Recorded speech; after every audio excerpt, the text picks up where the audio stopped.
मैं चाहूंगा पूनम कि आप इस बारे में आप किस तरह की राय रखती हैं। पूनम। सभी को नमस्कार। सर, जैसा कि आपने ये सवाल किया है वन नेशन वन इलेक्शन मुद्दे पर, यहाँ पर मैंने सभी लोगों की राय सुनी और उनका अपना अपना पक्ष जाना। जिस तरीके की बात सामने आई कि बीजेपी जो अभी रूलिंग पार्टी है केंद्र में और छत्तीसगढ़ में भी, तो उनको एक तरीके से फ़ायदा मिलेगा, ये बात सभी कह रहे हैं। निश्चित तौर पर बीजेपी पार्टी का जो एजेंडा था उनमें से ये एक है, लेकिन इसके हम तथ्यों पर ध्यान दें तो ये बात सामने निकल कर आती है कि इस जो कोविंद कमेटी ने ये अपना प्रस्ताव दिया है, लगभग 62 दलों से इसके लिए संपर्क किया गया था, जिस पर 47 दलों ने अपनी राय दी और 32 दलों ने इसका समर्थन दिया और 15 दलों ने इसका विरोध किया। तो केवल ये कह देना कि बीजेपी का एजेंडा है और उसे फुलफिल किया गया है, ये तो मुझे सार्थक नज़र नहीं आ रहा है, क्योंकि इसमें लगभग 32 दलों की सहमति है जो अलग अलग इसी देश के अलग अलग दल रहे हैं। दूसरी बात, अब हम आते हैं, भारत एक ऐसा देश है जहाँ पर अलग अलग राज्य हैं, अलग अलग बोलियाँ हैं, भाषा है, क्षेत्रीयता है और बहुत ही अलग अलग यहाँ पे किस्म के लोग रहते हैं, जातियाँ अलग हैं। निश्चित तौर पर उन सभी जो निश्चित तौर पर ये जो अलग अलग पैमाने हैं उनकी अलग अलग मुद्दे हैं, यानी कि क्षेत्रीय स्तर पर हम मुद्दों की बात कर रहे हैं तो उन मुद्दों में भी हमें विभिन्नताएं दिखती हैं। जब तक अगर हम इन समानता रूपी बातों को, भारत को एक नहीं मान पाते, तब तक वन नेशन वन इलेक्शन हमें ये प्रैक्टिकली सही नहीं नज़र आ रहा है। कोई भी बदलाव होता है उसका विरोध किया जाता है, बदलाव में विरोध जायज़ भी है, लेकिन बदलाव ज़रूरी भी है समय के साथ। क्या ये समय सही है वन नेशन वन इलेक्शन के लिए? ये सवाल अभी सबसे ज़्यादा मेरे हिसाब से इस पर चर्चा किया जाना चाहिए। कंफर्म है कि वन नेशन वन इलेक्शन होना चाहिए, लेकिन ये जो समय अभी की बात कर रहे हैं इसमें कुछ और बदलाव की ज़रूरत है।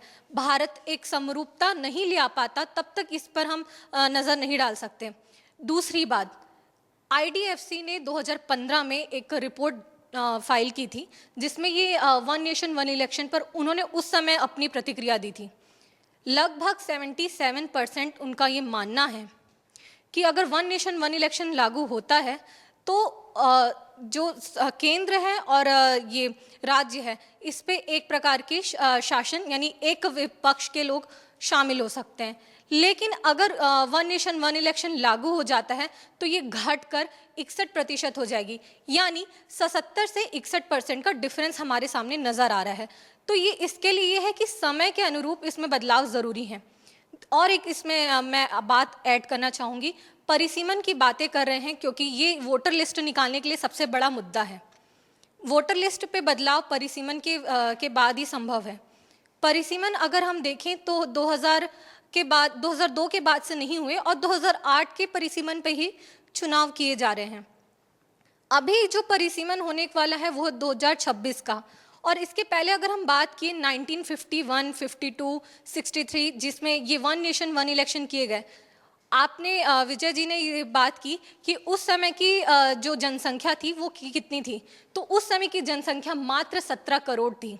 और अगर हम 2011 की जनसंख्या के आंकड़े निकालें तो भारत में इस वक्त जनसंख्या 100 करोड़ है। अगर अभी ये आंकड़े आते हैं तो 17 करोड़ और लगभग 150 करोड़ की अगर हम अनुमानित आंकड़ा लें तो ये काफ़ी ज़्यादा अंतर है। तो ये इन पर जो चुनावी खर्चों की बात भी एक आप लोगों ने की, कह रहे हैं कि जो रूलिंग पार्टी है उसको फ़ायदा है, लेकिन कुछ लोगों का ये कहना है कि जो क्षेत्रीय छोटी दल की पार्टियां हैं उनको जो चुनावी खर्चे हैं, चुनावी चंदे हैं, उसमें बचत होगी। तो चुनौतियां तो बहुत है, बड़े निर्णय पे छोटी छोटी चुनौतियों से निपटना बहुत ज़रूरी है। कई ऐसे सारे फैक्टर्स हैं जिस पर हमें नज़र डालना होगा। और एक बात है कि नक्सलवाद जैसी समस्या जो चुनावी कार्यक्रमों में हमको देखने मिलता है, उस पर भी निपटना ज़रूरी है।